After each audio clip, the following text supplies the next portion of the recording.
கோயம்புத்தூர் மாதிரி இருக்க இவ்வளவு பெரிய சிட்டில சாதிய தீண்டாமை காஸ்டிசம் இந்த காலத்திலயும் இருக்கிறது எவ்வளவு கொடுமை. பல வருஷம் இதுல மாட்டியிருந்த மக்களுக்கு இன்னைக்கு விடிவு காலம் வந்திருக்கு. சாதி காரணங்களால பஸ் போகாம இருந்த கோயம்புத்தூர் கெம்பனூர்ல இருக்கிற அண்ணா நகர் கிராமத்துக்கு பல வருஷ போராட்டத்துக்கு அப்புறமா இன்னைக்கு பஸ் போயிருக்கு. கரெக்டா 5 மாசத்துக்கு முன்னாடி இதை பத்தி வீடியோ போட்டிருந்தோம். நடந்து போய் ரொம்ப நடந்து எவ்வளவு வருஷம் தான் நடக்க முடியும். இப்போதான் பஸ் ஸ்டாப்பே கொடுத்துருக்கீங்க.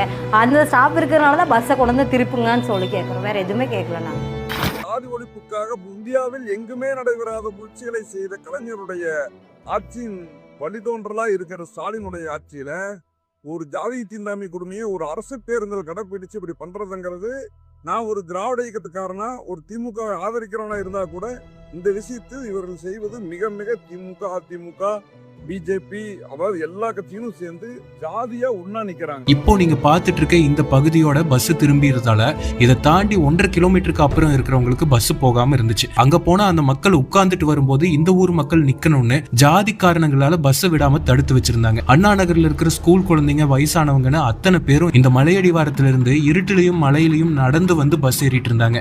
எந்த ஆட்சி மாறின போதும் இவங்க வச்ச கோரிக்கைகளும் இவங்களோட வழிகளும் எந்த அதிகாரியோட காதுகளுக்கும் போய் சேராம இருந்துச்சு. இத்தனை வருஷம் கழிச்சு இந்த பிரச்சனைக்கு இன்னைக்கு தீர்வு வந்திருக்கு. ஒரு வழியா இந்த பஸ் ஸ்டாப்புக்கு அந்த 21 நம்பர் பஸ் இன்னைக்கு வந்திருக்கு. ஜாதிகளை உடைச்சு அரசு பேருந்துங்கிறது எல்லாருக்கும் சமம்னு நிரூபிச்சிருக்கு. இதுக்காக நடவடிக்கை எடுத்த அத்தனை அதிகாரிகளுக்கும் தமிழக அரசுக்கும் எத்தனை நன்றி சொன்னாலும் பத்தாது. இது நாள் வரைக்கும் போராட்டத்துக்கு அப்புறம் நம்ம இந்த டிவிகே ஆட்சியில மூலியமா இந்த வெற்றி அடைஞ்சிருச்சு. இந்த வெற்றி வந்து கடைசி வரைக்கும் எந்த தலைமுறை எத்தனை தலைமுறை வந்தாலுமே இது நிரந்தரமாக இருக்கணும். அனைத்து பேருந்துமே இந்த அண்ணா நகர் பகுதிக்கு மட்டும் வந்து செல்லணுங்கிறத எங்களோட கடைசி கோரிக்கையும்